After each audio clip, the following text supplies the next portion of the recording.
constituido por un determinado número de barras articuladas entre sí por sus extremos, llamados nudos o vértices. Un reticulado no es más que un conjunto de barras pertenecientes a un mismo plano, unidas entre sí por sus extremos, mediante articulaciones sin rozamiento, de manera de constituir en su conjunto una estructura rígida e indeformable. Ahí vemos en la pantalla que si consideramos un cuadrado ABCD formado por 4 barras unidas en sus extremos mediante pernos, veremos que no es evidentemente rígido y por lo tanto se deformará si se lo somete a las fuerzas Q. Vemos que esas 4 barras, al estar accionadas por 2 fuerzas Q colineales que actúan en los puntos A y C, produciría una deformación, ¿no es cierto?, de esta estructura. Por lo tanto, esto va en contra de la definición que dice que el conjunto de barras debe ser una estructura rígida e indeformable y por lo tanto no es un reticulado. ¿Sí? Sin embargo, dice, si consideramos 3 barras articuladas por sus extremos y formando un triángulo, representan un sistema rígido que no se deformará por la acción de las fuerzas Q aplicadas en los nudos.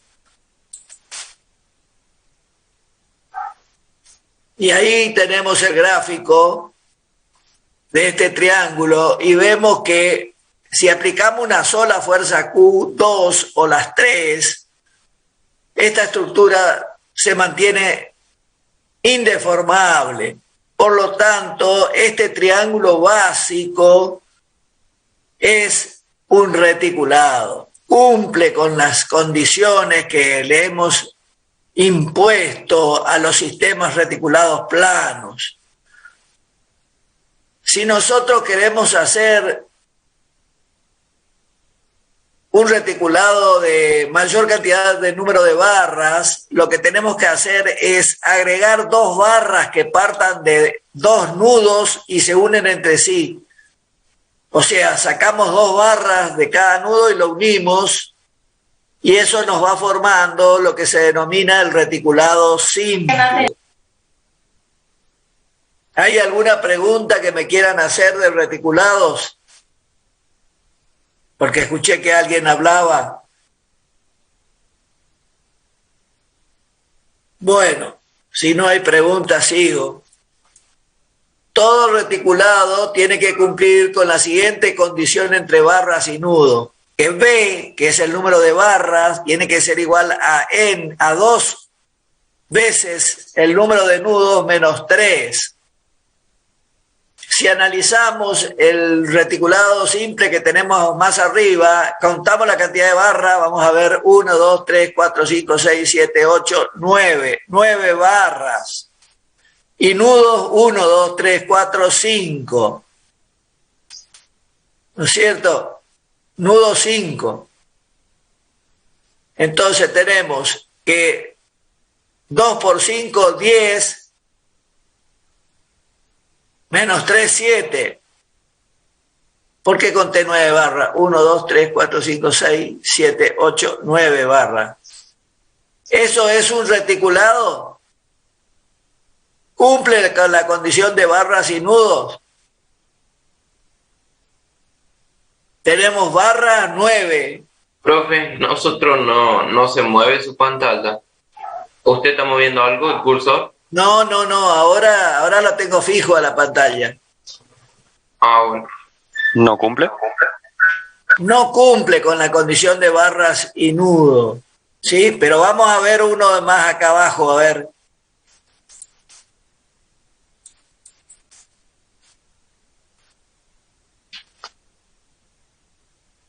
1, 2, 3, 4, 5, 6 nudos, 6, perdón, yo conté 5 y son 6, tiene razón. Es un reticulado, porque 2 por 6, 12, menos 3, 9, y hay 9 barras.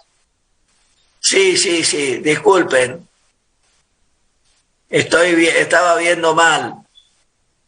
Bueno, entonces, lo primero que tenemos que hacer nosotros cuando tenemos un reticulado es controlar si cumple con la relación de barras y nudos, la condición de barras y nudos. Esta condición, dice, es una condición necesaria, pero no suficiente. No es condición suficiente porque la distribución de las barras debe ser la conveniente, ya que en caso contrario, si están mal colocados, se cumple la primera, pero es deformable. Esto ocurre, supongamos nosotros que consideremos acá en el reticulado que está acá abajo, únicamente compuesto por estas dos, hasta acá nada más. Vamos a suponer que el apoyo esté ubicado ahí donde yo dejé el prompt, el puntero. Fíjense, ahí tendríamos 1, 2, 3, 4, 5, 6, 7, 8, 9 barras y 6 nudos. O sea que se cumpliría la condición de barras y nudos, 9 y 9. Pero si nosotros ponemos una fuerza horizontal aplicada en cualquiera de los nudos hacia que actúe de izquierda a derecha, observamos que la estructura sería deformable, porque esta barra no está bien ubicada, tendría que estar ubicada así, en forma normal a la ubicación que tiene. Entonces ahí sí cumpliría la condición de barras y nudos y además cumpliría con la condición necesaria y suficiente. O sea que hay veces que se verifica la condición de barras y nudos, pero el reticulado no tiene bien correctamente colocadas las barras. ¿Se entiende esto? O sea que antes de empezar a calcular un reticulado hay que mirarlo para saber esta situación, si es un reticulado, ¿no es cierto?, no deformable, o sea, rígido e ilimitadamente resistente, ¿no es cierto?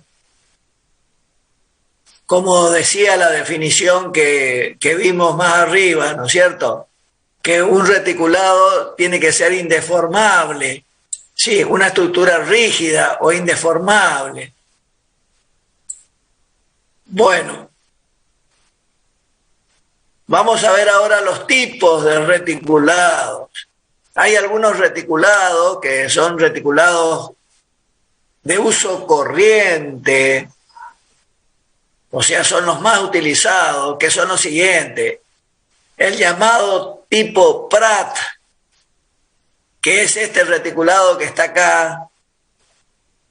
Fíjense que las barras de acá arriba reciben el nombre de cordón superior, las barras de abajo cordón inferior, las verticales reciben el nombre de montantes y estas reciben las barras oblicuas diagonales, barras diagonales, ¿sí? Otro reticulado muy conocido es este, que recibe el nombre de Warren, que parte, fíjense, del reticulado, del triángulo básico, y se va formando, sacando las barras y uniendo entre sí, ¿sí? Se va conformando este reticulado que cumple con la condición de barras y nudos. Y es un conjunto de triángulos, ¿sí? Después está otro muy conocido, es el tipo K, o también llamada armadura alemana, que es este que está acá. ¿no es cierto? Es tipo K porque fíjense que tiene la forma de una K, ¿no es cierto? Este también es un reticulado muy utilizado. Los reticulados también se denominan estructuras de alma calada, en contraposición de los sistemas de alma llena. Voy a explicarle un poquito qué es esto. Los sistemas de alma llena, si nosotros pensamos en una viga de hormigón, ¿no es cierto?, no tiene huecos, ¿sí? O sea, es un sólido. Por eso se llama estructura de alma llena. En cambio, el reticulado, ¿no es cierto?, tiene huecos. Nosotros podemos pasar nuestra mano a través de la estructura, ¿no es cierto? Entonces, estos se llaman estructuras de alma calada, que eso probablemente lo van a ver también en alguna literatura, que en lugar de reticulado le llaman sistema de alma calada. Otra estructura reticulada plana muy utilizada es esta, que recibe el nombre de colonial o española, ¿sí? Y también tenemos acá los reticulados llamados tipo SID o diente de sierra. Estos son techos de las industrias, ¿sí?, donde tenemos un triángulo y luego se va disminuyendo. Estos techos son característicos de las naves industriales, ¿sí? Era el techo que tenía el colegio técnico, la ENET número 1, lo que conocen ese colegio, cómo estaba techado los talleres, y ahora ha quedado únicamente el techo del patio con este tipo de techo, de diente de sierra. Y finalmente tenemos dentro de los reticulados las marquesinas. ¿Las marquesinas qué son? Son los voladizos reticulados que se utilizan, ¿no es cierto?, para cubrir, por ejemplo, la vereda. ¿Sí? Vamos a ver este tipo de marquesina en la estación de trenes, por ejemplo, de acá, ahí en la Costanera, ¿no es cierto? Fíjense, puede tener esta forma o esta forma, ¿sí? Normalmente los comercios tienen de esta forma, acá ponen la...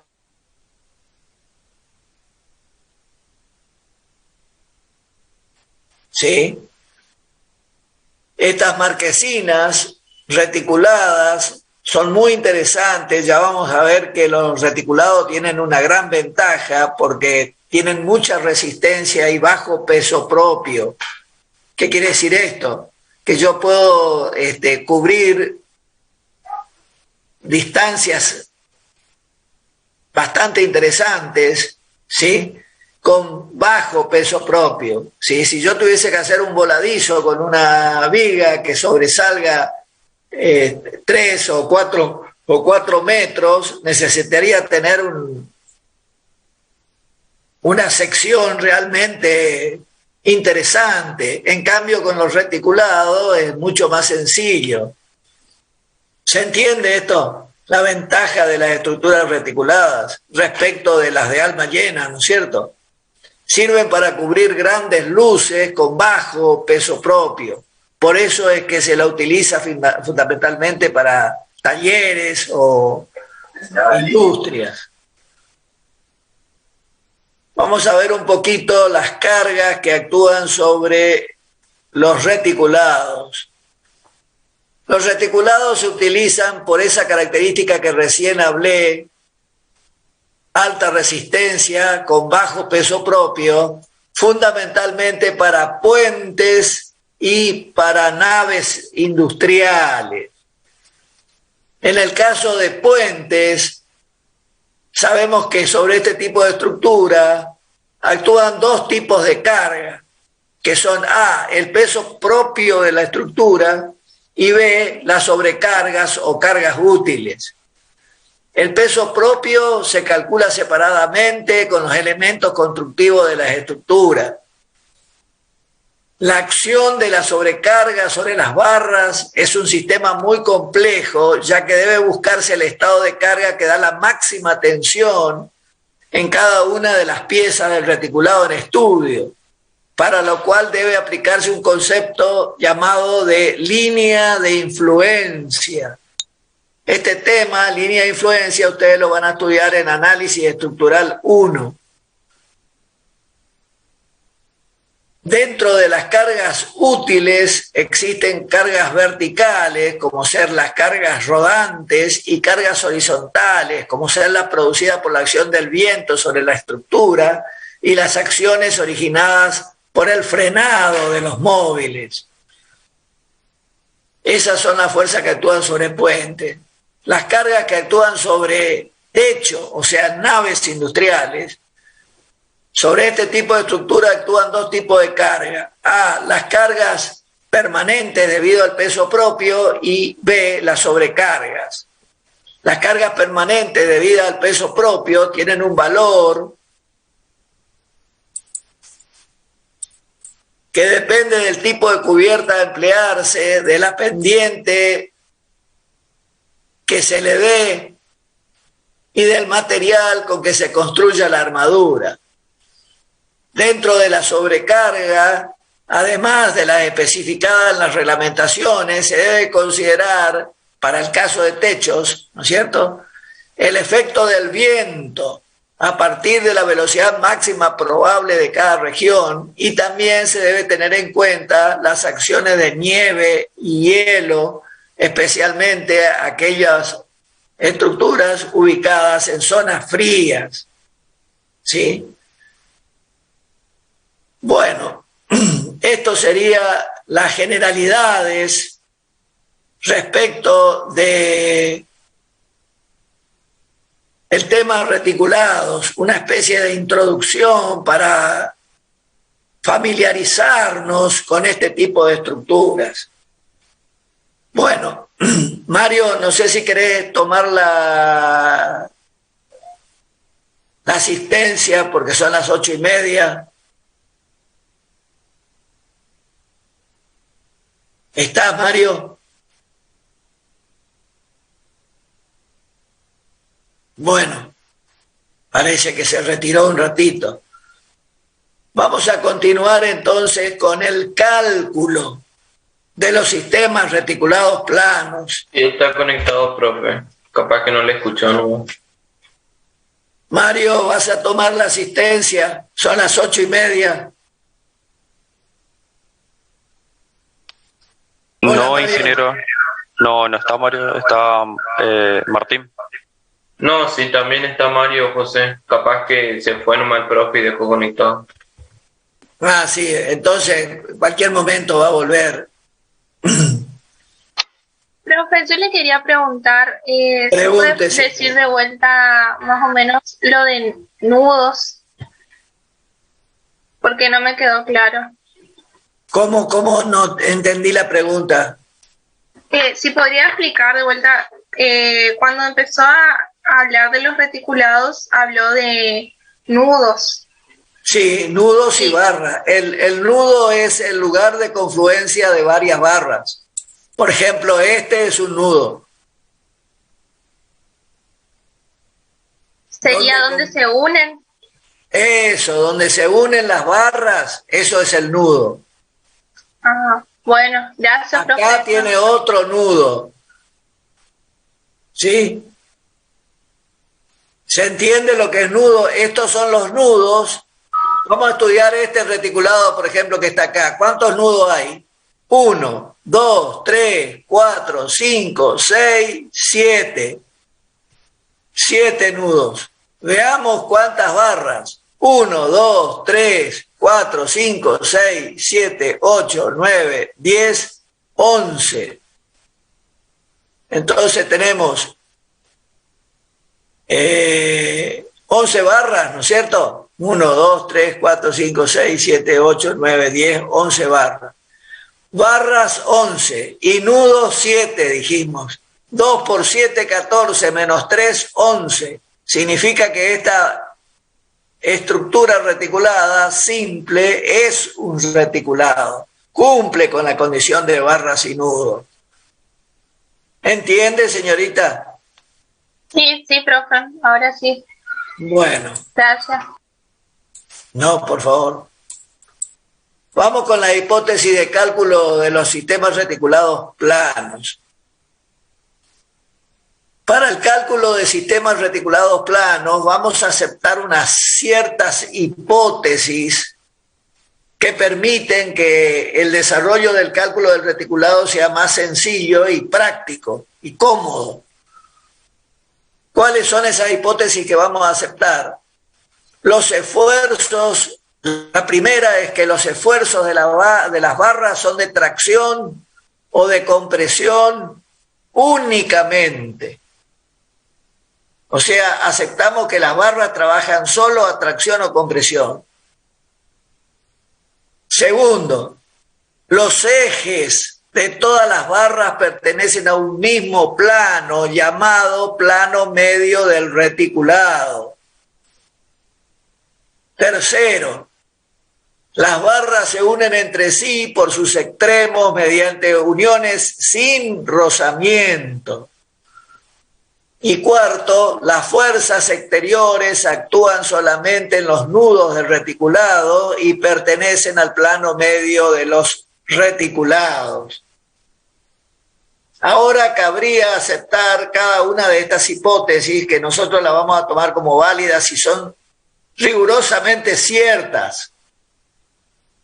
Y en realidad ninguna de ellas es rigurosamente cierta, porque las barras no solo trabajan a tracción y compresión, sino que también tienen un peso propio que las tiende a flexar, pero nosotros estamos despreciando la acción de la fuerza que constituye el peso propio, porque la barra es corta y ese valor del peso propio muy pequeño. Así que despreciando esa fuerza, que es la fuerza del peso propio de cada barra, ¿no es cierto? Ahí sí podemos considerar que las barras trabajan a tracción o compresión. El segundo, todas las barras pertenecen a un mismo plano, llamado plano medio del reticulado, tampoco se cumple, ¿sí? Es imposible lograr que todas las barras pertenezcan a un mismo plano. Quiere decir que las barras tienen una pequeña excentricidad, ¿sí? Pero como esa excentricidad es muy chiquitita, podemos despreciarla y considerar que no, todas las barras concurren al plano, están en el plano medio del reticulado. Esta hipótesis tampoco es rigurosamente cierta, pero el no considerarla nos hace cometer un error muy pequeño.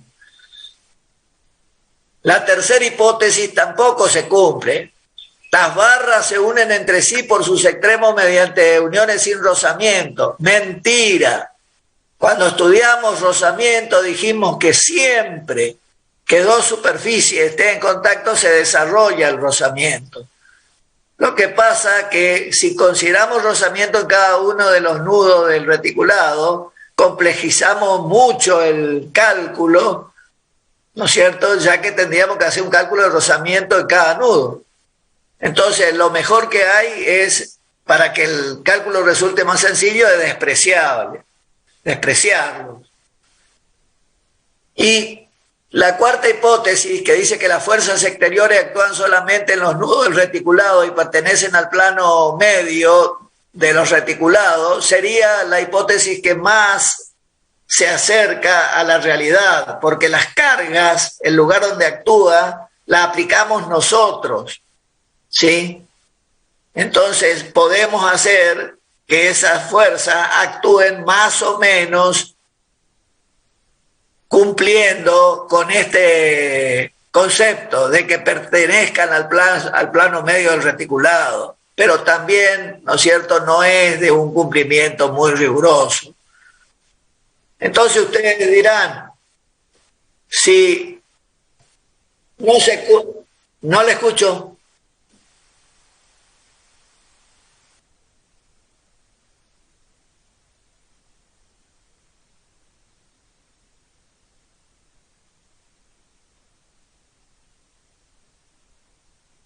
Sí, en el caso de soldaduras, ¿no es cierto?, es otra cosa, porque ahí la soldadura es un empalme muy particular. Nosotros acá estamos pensando en reticulados de madera, por ejemplo.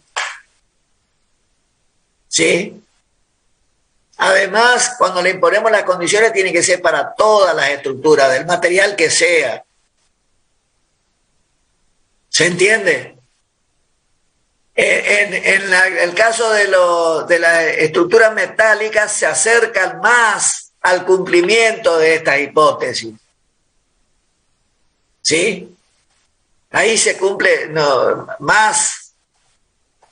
Esta hipótesis se satisfacen en ese tipo de estructura. Pero no ocurre lo mismo en la de madera, por ejemplo. ¿Sí? Bueno, entonces, en rigor, ninguna de estas cuatro hipótesis se cumple estrictamente, pero su aceptación nos hace cometer un error muy pequeño que puede despreciarse y a cambio nos permite desarrollar métodos de cálculo que de este modo resultan muy sencillos. ¿Qué quiere decir este párrafo? Que si nosotros analizamos una estructura y consideramos las excentricidades y resolvemos los rozamientos, es decir, no despreciamos ninguna de las fuerzas y calculamos la estructura con todas las consideraciones, nos vamos a dar cuenta que la precisión que logramos es prácticamente muy pequeña respecto de despreciarlas. Entonces no tiene finalidad complejizar el cálculo para ganar muy poca precisión. Entonces aceptamos esta hipótesis, despreciamos esas tensiones y logramos que el cálculo de esta manera resulte sencillo. ¿Se entiende esto de las hipótesis?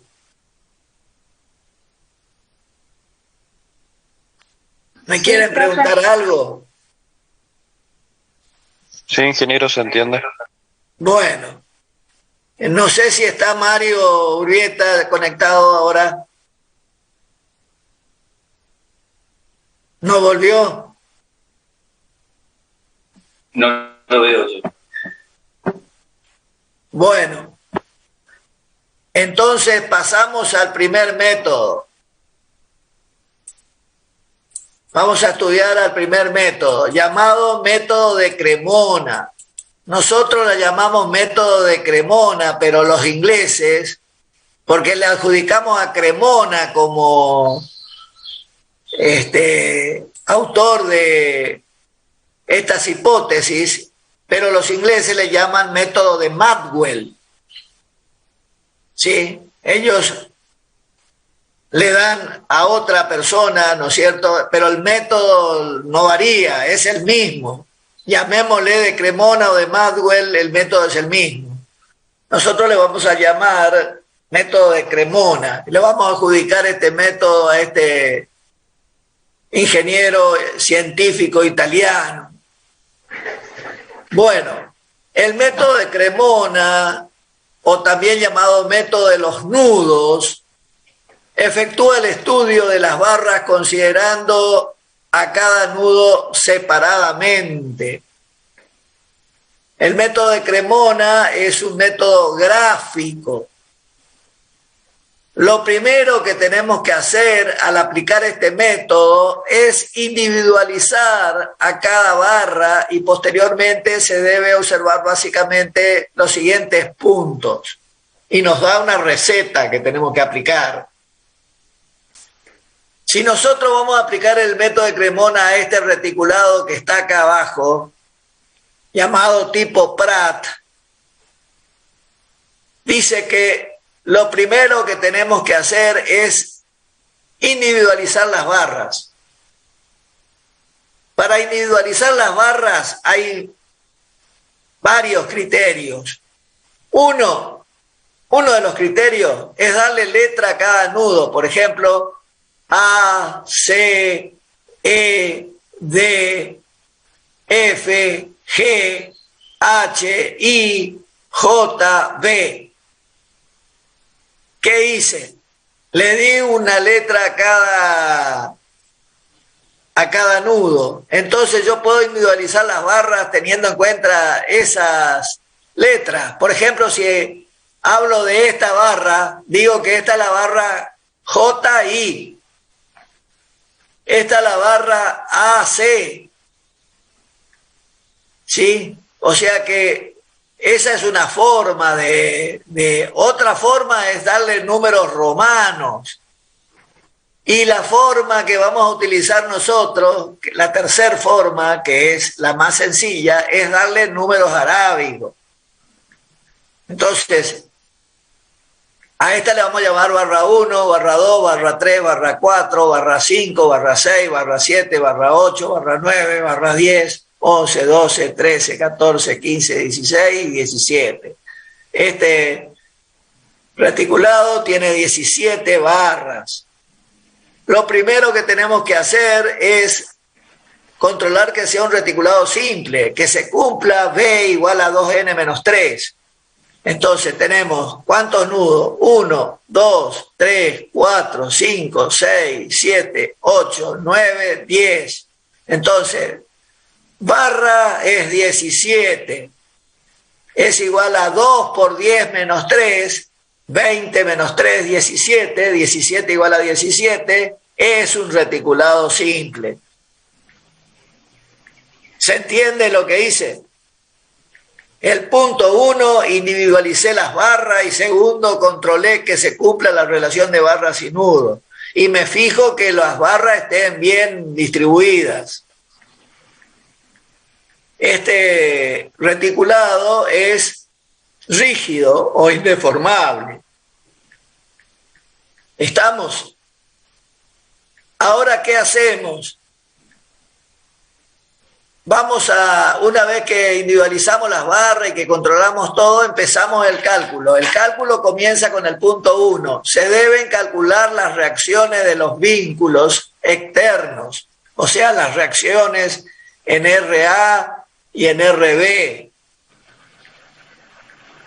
Este cálculo de reacciones se lo puede hacer en forma gráfica por medio de el polígono funicular y la línea de cierre, como vimos en la clase anterior, o bien en forma analítica utilizando las ecuaciones fundamentales de la estática.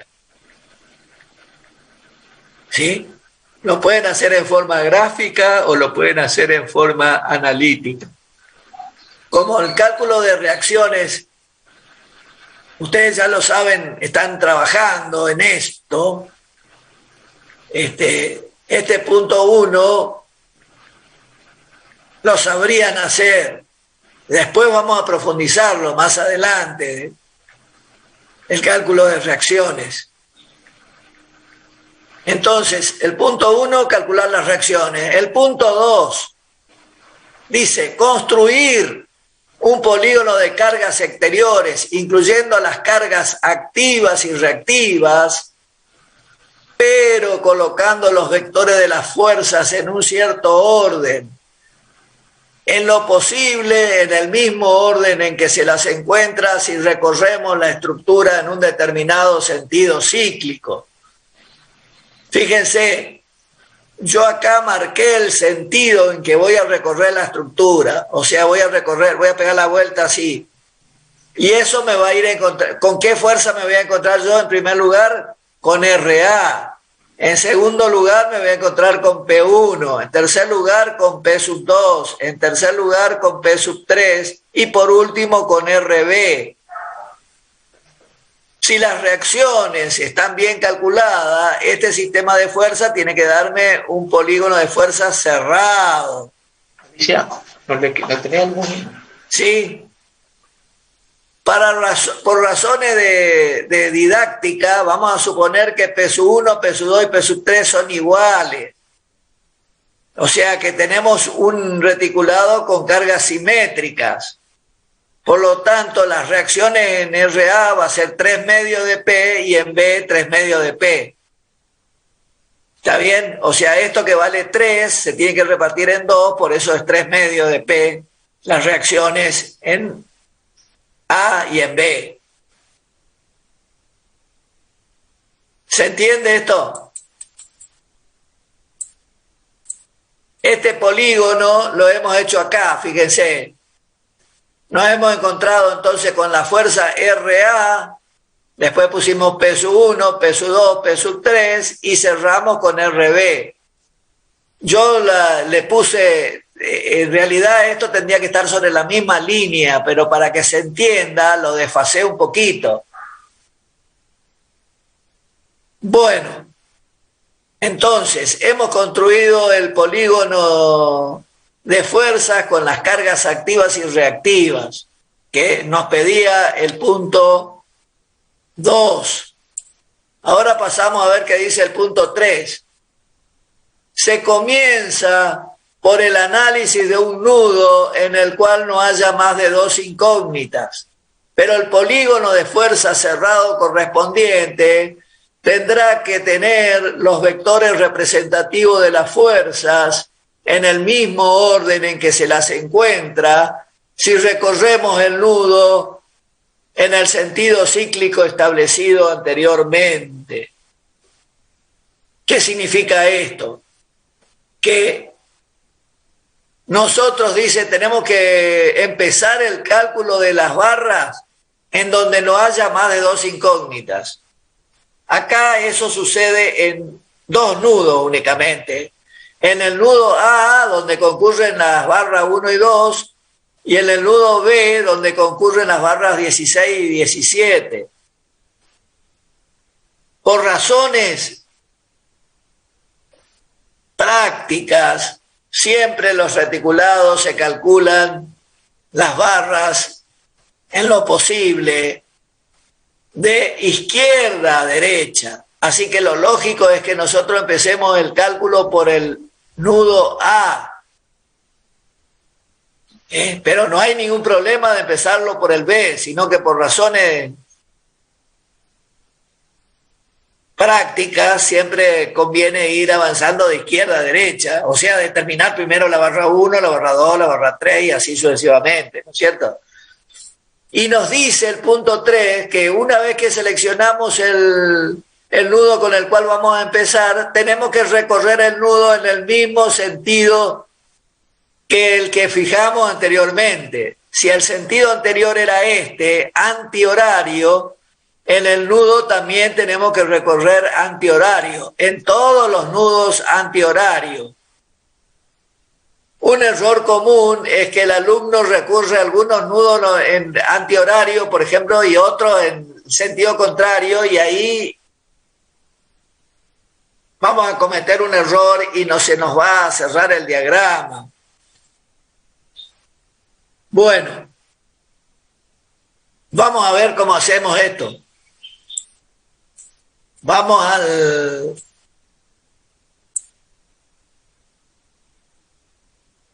al nudo A. El nudo A, entonces empezamos acá, ¿no es cierto? Subimos con RA y cerramos con el rayo 1. ¿Por qué? Porque en el nudo A, la barra número 2 no trabaja. Fíjense, si lo estudio por separado al nudo A, yo tengo RA, la barra 1 y la barra 2. Y la descomposición de una fuerza en estas dos direcciones, como esta es normal a la RA, no tiene componente. Entonces, toda la fuerza de la reacción RA es asumida por la barra 1, que tiene acá, ¿no es cierto?, dirección contraria a RA. Y esto me permite a mí en el diagrama, me fui muy lejos, me permite en el diagrama poner esta flecha. ¿Qué significa esta flecha? Que la barra 1 tiene el mismo valor que el RA y que la barra 2 no trabaja. Por lo tanto, la barra 1, que acá está haciendo un equilibrio con RA, tendrá sentido contrario en el nudo C, por una cuestión de equilibrio de esta barra. ¿Estamos? O sea que el nudo C tendríamos que recorrerlo así: 1, 3 y 4. Porque tengo que seguir el sentido fijado en el punto 2. Y eso se ve acá, miren. Acá ahora lo hacemos: 1, 3 y 4. Y si consideramos el nudo solito, vemos acá 1, 3 y 4.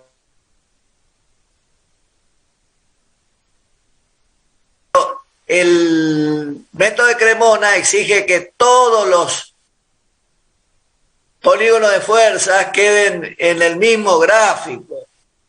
Sí, yo esto lo hago para que ustedes vean qué está pasando en el nudo A y qué está pasando en el nudo C. Si miramos ahora, ya resolvimos lo que ocurre en el nudo A y lo que ocurre en el nudo C. ¿A qué nudo pasamos ahora? ¿Al E o al D? Evidentemente, si analizamos el nudo E, acá tenemos de incógnita la fuerza 5, 7 y 6, o sea, 3 incógnitas. Entonces, no puedo pasar porque tengo que pasar a un nudo donde haya 2 nomás. Entonces, necesariamente tengo que pasar al D, porque acá tengo de incógnita solo 8 y 5. La barra 8 y la barra 5, porque la 2 ya sé que no trabaja. Entonces, partiré de 3, me encuentro después con la fuerza peso 1, después con la fuerza 8 y por último con la fuerza 5. ¿Cómo sería el recorrido ahí? Venimos acá abajo. Entonces, salimos de acá. 3, peso 1, 8 y cierro con 5. O sea, salí de acá y vuelvo al mismo punto. Reitero. 3, P1, 8 y 5. Si lo hacemos separado, lo que está pasando en el nudo D es esto: 3, peso 1, 8 y 5. Entonces, esto me está quedando todo en escala, ¿no es cierto? Porque yo hice el polígono de fuerzas en una cierta escala conveniente. Bueno, entonces ya solucioné el nudo A, consideré el nudo C, consideré el número D, ahora tengo que considerar el nudo E, porque el nudo G tiene más de 3 incógnitas, entonces de acá no puedo pasar a este, tengo que pasar necesariamente a este. Y en este ahora conozco 4, conozco 5 y me queda de incógnita 7 y 6. Entonces voy a empezar. Cada vez que vamos descubriendo el nudo, vamos colocando estas flechas, ¿sí? Estas flechas surgen, ¿no es cierto?, de el recorrido que hicimos acá. Fíjense, 3, peso 1, 8, 5. Si llevamos esto, acá tenemos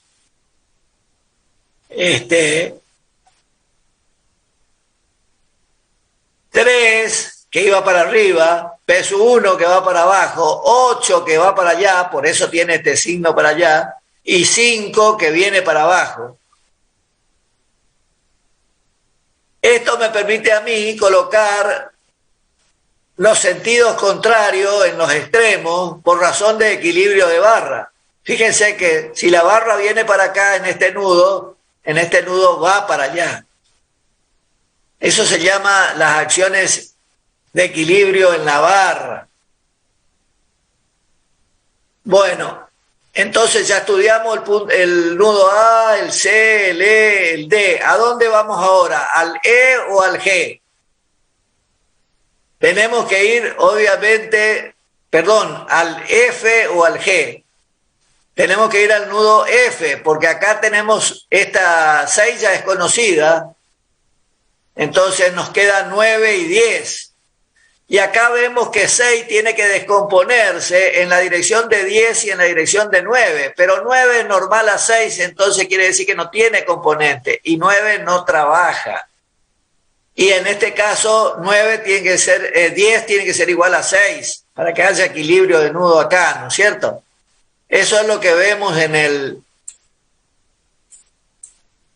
diagrama que 6 es igual a 10.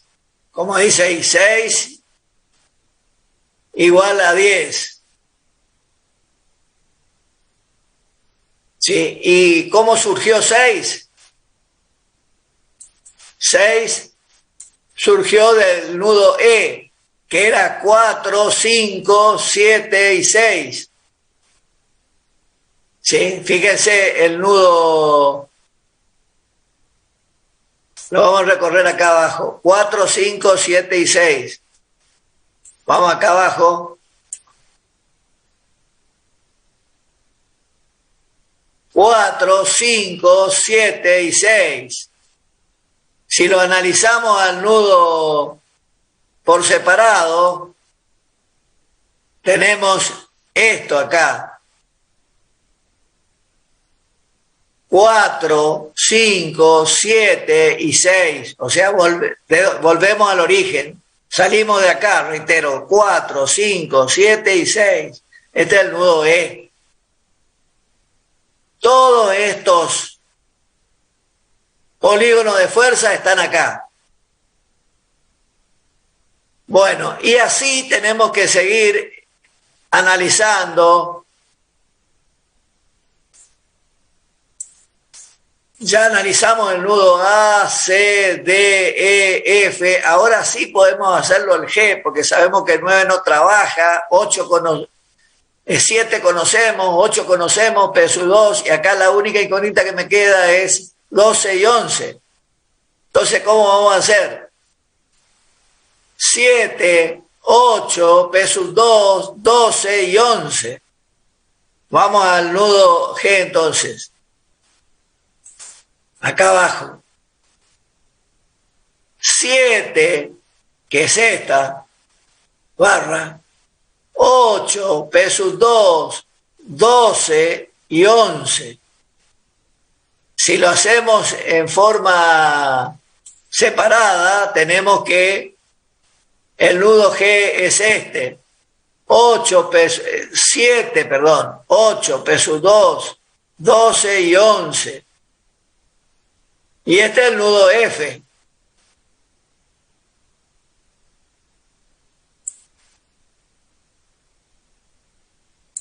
¿Sí? El nudo F y el nudo G. Bueno, y así procedemos a hacer con el nudo H, con el nudo I, con el J y con el B. Y todo tiene que quedar dentro de ese polígono de fuerzas. Las barras en escala, porque este polígono está en escala, representan las tensiones de cada barra.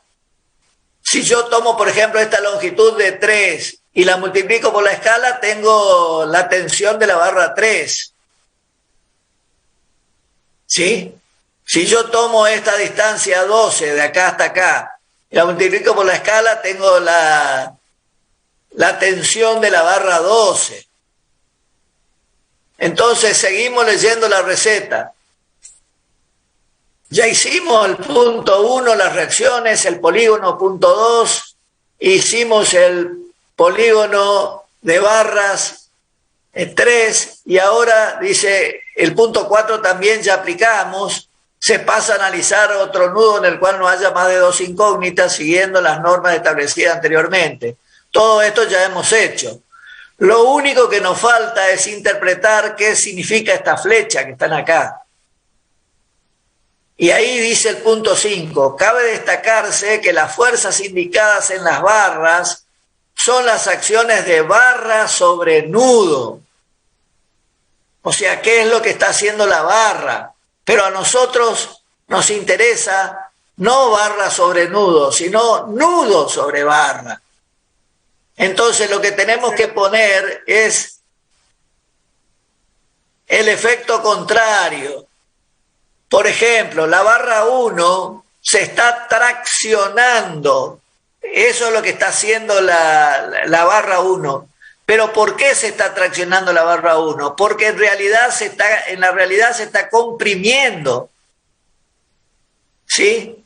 O sea que si yo a una barra quiero la comprimo, esa barra se defiende para no deformarse, generando una tracción interna. Esa es la acción de la barra.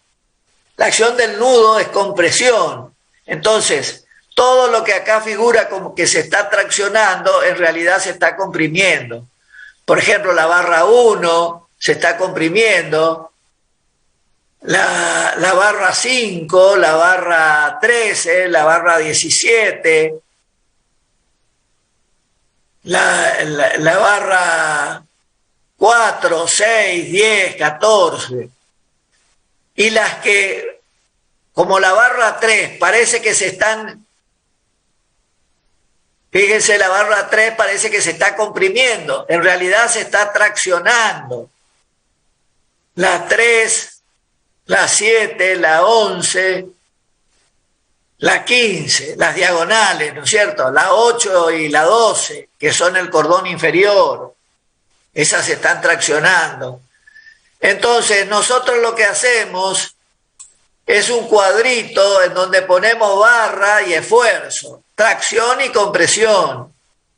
Vemos que la barra 1 está comprimida, la barra 2 no trabaja, la barra 3, si la miramos, está siendo traccionada, la barra 4 está siendo comprimida. Y acá donde yo pongo las X, lo que tenemos que poner en la práctica es el valor de cada una de estas. Por ejemplo, la barra 8 va a valer estos centímetros por la escala y ponemos valores. Entonces, de esa manera vamos a ver cuáles son las barras traccionadas y cuáles son sus valores, y cuáles son las barras comprimidas y cuáles son sus valores. ¿Se entiende esto del método de Cremona? Yo puse acá un ejemplo. ¿Cómo? No, decía que sí se entiende.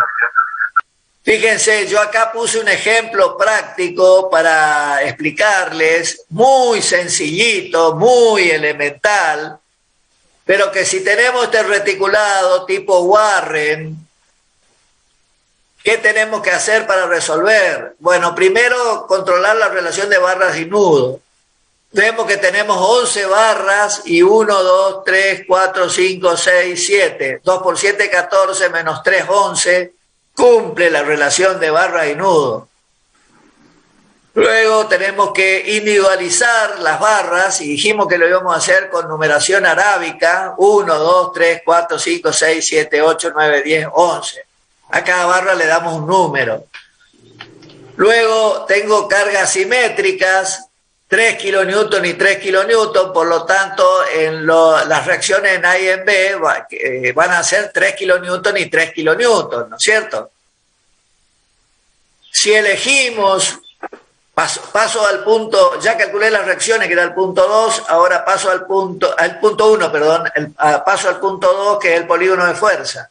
elijo una escala de 1 kilonewton sobre centímetro y acá tomo 3 centímetros para P1, 3 centímetros para P2, 3 centímetros para RB y 3 centímetros para RA. Y arranco de acá para allá, así. Entonces tengo RA, peso 1, peso 2, peso 3. RA, peso 1, peso 2, peso 3. Cada nudo lo tengo que recorrer en el mismo sentido que fijé anteriormente, o sea, RA, 2, 1. Entonces, fíjense, RA, 2 y 1. ¿Está? Esto tiene que ser paralelo a esto, si está dibujado a escala. Ahí ya conozco que 2 va para allá, por lo tanto 2 en el nudo D viene para acá. 1 viene para acá en el A, por lo tanto va para allá en el C. Y ahora que estudié el A, tengo que decir, ¿me voy al nudo C o al nudo D? A D no puedo porque desconozco estas 3. Entonces tengo que ir forzosamente al C porque ahí tengo de incógnita 3 y 4. Entonces voy a tener 1, 3 y 4. Fíjense. 1, 3 y 4. ¿Sí? 1, 3 y 4. ¿Sí? Las flechas acá en 4 están, ahora me doy cuenta, están ubicadas, hay que cambiarle dar la vuelta, porque están mal estas. En 4 y en 8. Van hacia el nudo.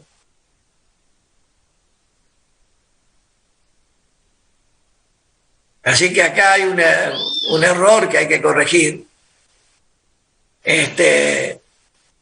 Entonces ya estudié el nudo A, el nudo C, ahora puedo estudiar el nudo D. En el nudo D tengo 3, 2, P1, 6 y 5.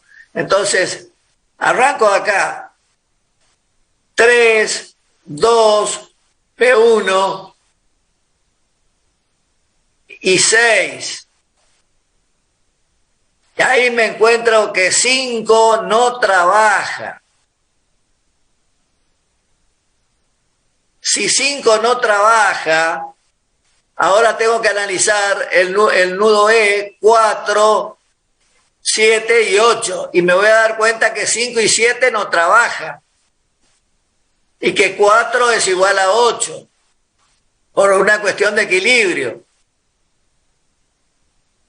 Bueno. De esta manera yo construyo este polígono de fuerzas y ahora tomo, por ejemplo, la barra 1. La barra 1, que acá parece que está traccionada, dijimos que el esfuerzo real es el contrario, está comprimida. Entonces tomamos la barra 1, la medimos, la multiplicamos por la escala y ponemos ahí 3,3 kilonewton. Y así hacemos con el resto de las barras. Ahí tiene un ejemplito. Y acá hay otro ejemplo también.